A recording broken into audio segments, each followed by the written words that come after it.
మీ fashion అవసరాలను నెరవేర్చే తెలివైన ఎంపికల గురించి తెలుసుకోండి. పూర్తి వివరాలకు చదవండి రేపటి సాక్షి దినపత్రిక.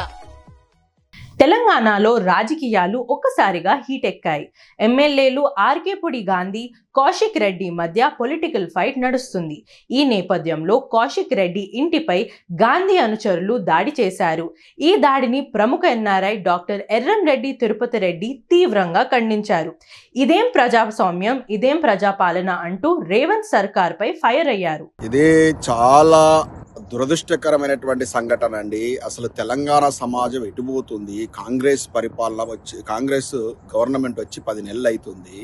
10 నెలలు అవుతా ఉంది. రాష్ట్రం లోపల అభివృద్ధి మీద అనేటువంటిది ఫోకసే లేదు. ఎవరన్నా ప్రశ్నిస్తే వాళ్ళ మీద కేసులు పెట్టడాలు, వాళ్ళ మీద వ్యక్తిగతంగా దాడులు చేయడాలు, పరుషపదాలంతో ప్రెస్ మీట్లు పెట్టి మహిళా సోదరి మనలతోని చెప్పులు చూపిస్తూ గాంధీ భవన్ నుంచి ఈ కల్చర్ ఎప్పుడన్నా ఉందా అండి? కౌశిక్ రెడ్డి మీద నిన్న ఆమె ఎవరో మహిళా లీడరు చెప్పు చూపించి మాట్లాడుతుంది. వాళ్ళ చరిత్రలు తెలవండి. నోరు ఇప్పి వాళ్ళ గురించి చెప్తే తలదించుకొని నడవాలి. రోడ్ల మీద అసలు ఇంట్లోకి వెళ్ళి బయటకు కూడా వెళ్ళారు. ఒక్కొక్క చరిత్రలు మొత్తం మా దగ్గర ఉన్నాయి. ఏందమ్మా మహిళా మనులారా, మీరు మీ గౌరవాన్ని నిలబెట్టుకుంటూ మన తెలంగాణ సమాజం లోపల ఎవరైనా చెప్పులు చూపించే సంస్కృతి ఉందా? నడి గాంధీ భవన్లో కూర్చొని మహాత్మా గాంధీ విగ్రహాన్ని ముందు పెట్టుకొని గాంధీ భవన్ ముందు లోపల చెప్పులు చూపిస్తారా మీరు? ఇదా మీకు ఎవరు నేర్పించిన కల్చర్ ఇది? ఎక్కడి నుంచి వచ్చినారు మీరు? నిజమైన కాంగ్రెస్ లేరా? ఎక్కడన్నా మా చెప్పు చూపించిన ఆమె ఎక్కడి నుంచి వచ్చింది?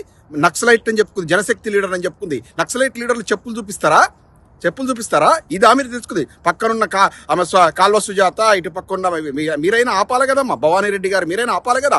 ఏంటి ఈ చెప్పులు చూపించే సంస్కృతి? ఏది? నడి గాంధీ భవన్లో శాంతి మూర్తి అనేటువంటి మహాత్మా గాంధీ పేరు పెట్టుకుని, గాంధీ భవన్ అని పేరు పెట్టుకుని అందులో కూర్చొని ఇదా సంస్కృతి? దీని అందరికీ కూడా డైరెక్షన్ అంతా కూడా ఎప్పుడైతే ఈ గుంపు మేస్త్రి రేవంత్ రెడ్డి గారు ఎప్పుడైతే ముఖ్యమంత్రి అయినరో, ఆయన చుట్టూ ఉన్నటువంటి రౌడీ మూకలంతా కూడా చెలరేగిపోయి, ముఖ్యంగా కొంతమంది వలస వచ్చినటువంటి వాదులైతే విపరీతంగా చెలరేగిపోతున్నారు.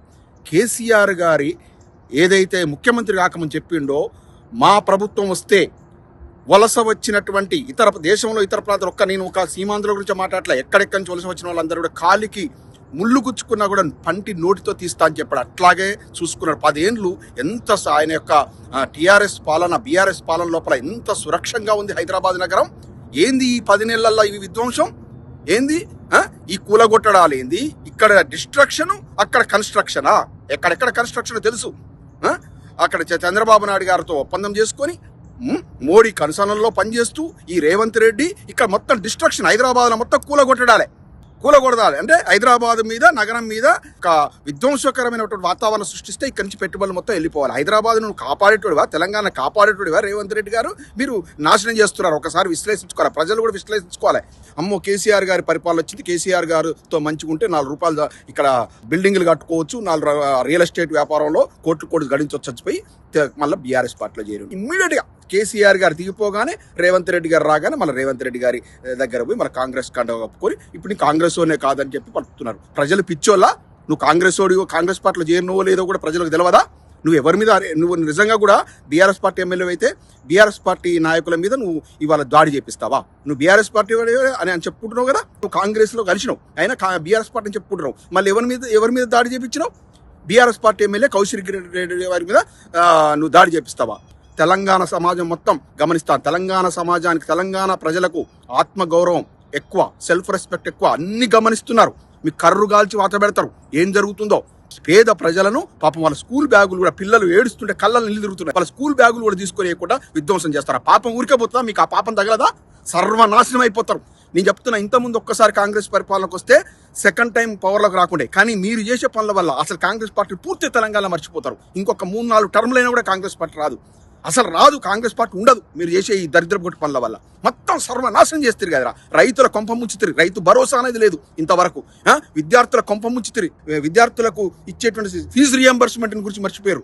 మహిళా మనులకు 25,000 రూపాయలు ఇస్తానని మర్చిపోయారు. పెన్షన్ 4,000 ఇస్తానన్నారు, మర్చిపోయారు. ఎక్కడ రుణమాఫీ అన్నారు, అదొక పెద్ద బోగస్. 25% పీపుల్ కూడా రుణమాఫీ చేయలేదు. ధైర్యం ఉంటే అందరూ రాజీనామా చేసి నిలబడి ఒక్కరికి కాంగ్రెస్ పార్టీకి ఒక్కరి డిపాజిట్ రాదు. ఇంకొకటి నక్సలైట్లు వస్తారని చెప్పి గుంపు మేస్త్రి రేవంత్ రెడ్డి గారు. ఇవాళ నీ పాలన ఏమైతుందే?